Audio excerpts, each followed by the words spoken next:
Good morning student. तो आज हम पढ़ने वाले हैं पुष्यभूति वंश के बारे में, जो इसको भी वर्धन वंश भी कहा जाता है।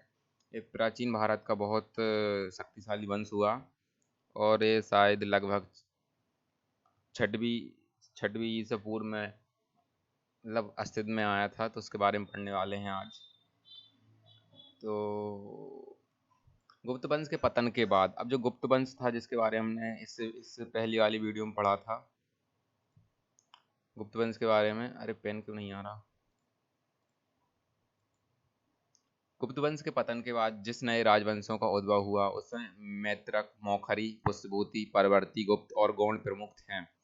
इन राजवंशों में पुष्यभूति वंश के शासकों ने सबसे विशाल साम्राज्य स्थापित किया। अब जब गुप्त वंश का पतन हो गया तो उसके बाद बहुत सारे राजा मतलब बहुत सारे राज्यों का उदय हुआ। और उन राज्यों में कौन कौन शासक हुआ करते थे? मैत्रक, मौखरी, पुष्यभूति, परवर्ती, गुप्त और गौड़। मतलब ये कुछ प्रमुख थे और इनसे भी और ज़्यादा थे और लोग थे। और पुष्यभूति वंश के संस्थापक पुष्यभूति था। अब जो पुष्यभूति वंश था उसका संस्थापक पुष्यभूति था। इसने अपनी राजधानी थानेश्वर, जो कि अभी हरियाणा के एक प्रांत मतलब एक जिले में है, कुरुक्षेत्र जिला है उसका नाम है। और उसे वर्तमान में उसे थानेसर कहा जाता है। मतलब उसे पहले भी थानेसर कहा जाता था और अब भी थानेसर कहा जाता है। प्रभाकर वर्धन इस वंश की स्वतंत्रता का जन्मदाता था। मतलब जो शासक जिसने पुष्यभूति वंश को स्वतंत्रता प्रदान करी, मतलब स्वतंत्र रूप से वो शासन कर पाए, तो उस शासक का नाम था प्रभाकर वर्धन, जो कि पुष्यभूति का उत्तराधिकारी था, जिसने परम भट्टाकर और महाराजाधिराज जैसी सम्मानजनक उपाधियां धारण की थी। अब इसने कौन कौन सी उपाधि धारण की? परम भट्टाकर और महाराजाधिराज मतलब राजाओं का भी राजा। प्रभाकर वर्धन की पत्नी यशोमती से दो पुत्र राज्यवर्धन और हर्षवर्धन तथा एक कन्या राजश्री उत्पन्न हुई। आपको याद रखना है कि प्रभाकर वर्धन की पत्नी का नाम यशोमती था और उसके तीन बच्चे हुए और उसमें दो पुत्र थे, एक पुत्री थी। पुत्र का नाम था, एक राज्यवर्धन था, एक हर्षवर्धन था। और उसके बाद कन्या हुई, उसका नाम था राजश्री। राजश्री का विवाह कन्नौज के मौखरी राजा ग्रहवर्मा के साथ हुआ। अब जब राजश्री बड़ी हो गई तो उसका विवाह कन्नौज के राजा, जो कि उस समय मौखरी वंश के थे, उनका नाम था ग्रहवर्मा।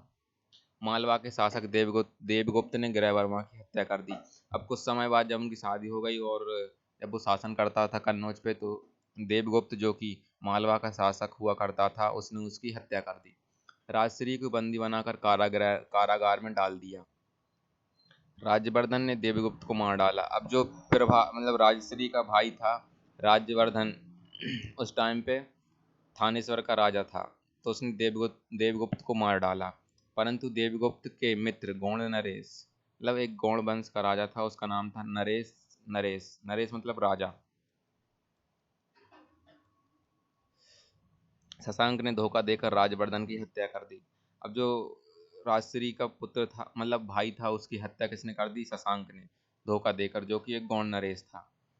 शशांक शैव धर्म का अनुयायी था। मतलब जिसने हत्या करी राजवर्धन की, उस वो एक शैव धर्म का था, मतलब शिव भगवान को मानता था।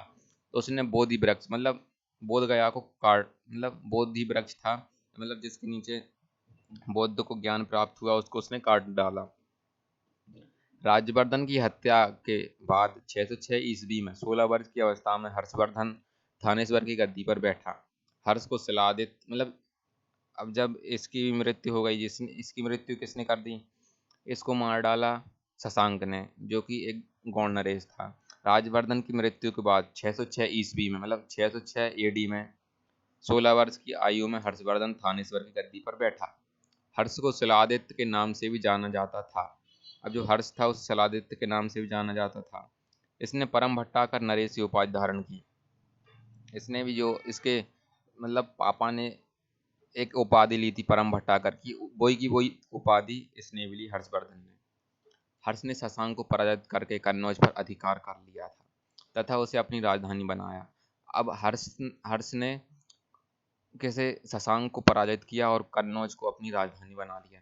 अब थानेश्वर से हटकर उसने अपनी राजधानी कन्नौज पर शिफ्ट कर ली। हर्ष तथा पुलकेशन द्वितीय जो कि चालुक्य वातापी के चालुक्य का एक शासक हुआ करता था, पुलकेशन द्वितीय। उसके बीच में इन दोनों का हर्ष और पुलकेशन द्वितीय का युद्ध हुआ, जो कि एक चालुक्य वातापी के शासक हुआ करता था, जिसमें हर्ष पराजय हुआ, इसमें हर्ष की पराजय हुई। और इन दोनों का युद्ध का वर्णन शायद ऐहोल अभिलेख में है। ऐहोल का लेखक है रवि कीर्ति। चीनी यात्री हुइनसांग हर्षवर्धन के शासनकाल में भारत आया। अब हुइनसांग किसके शासनकाल में भारत आया, बहुत बार क्वेश्चन पूछा जाता है, तो आप बताएंगे हुइनसांग हर्षवर्धन के शासनकाल में भारत आया। हुइनसांग को यात्रियों में राजकुमार, नीति का पंडित और वर्तमान में शाक्य मुनि कहा जाता है। अब हुइनसांग को क्या क्या कहा जाता है? यात्रियों का राजकुमार कहा जाता है, नीतियों का पंडित, वर्तमान में शाक्य मुनि कहा जाता है। वह नालंदा विश्वविद्यालय में पढ़ने एवं बौद्ध ग्रंथ संग्रह करने के उद्देश्य से भारत आया था। अब वो भारत किस उद्देश्य से आया था, ये पूछ लेते हैं कभी कभार, तो वो आया था बौद्ध ग्रंथ संग्रह करने के उद्देश्य से। मतलब नालंदा विश्वविद्यालय में पढ़ने और बौद्ध ग्रंथ संग्रह करने आया था। हर 641 ईस्वी में अपने दूत चीन भेजे तथा 643 ईस्वी और 645 ईस्वी में दो चीनी दूत उसके दरबार में आए। इसने अपना चीनी दूत कब भेजा? हर्ष ने 641 में। अब इसने भेजा, अब उधर से भी कुछ दो दूत आए, एक 643 में आया, एक 645 में आया। चीनी यात्री हुइनसांग से मिलने के बाद उसने बौद्ध धर्म की महायान शाखा को राज्याश्रय प्रदान किया तथा वह पूर्ण बौद्ध बन गया।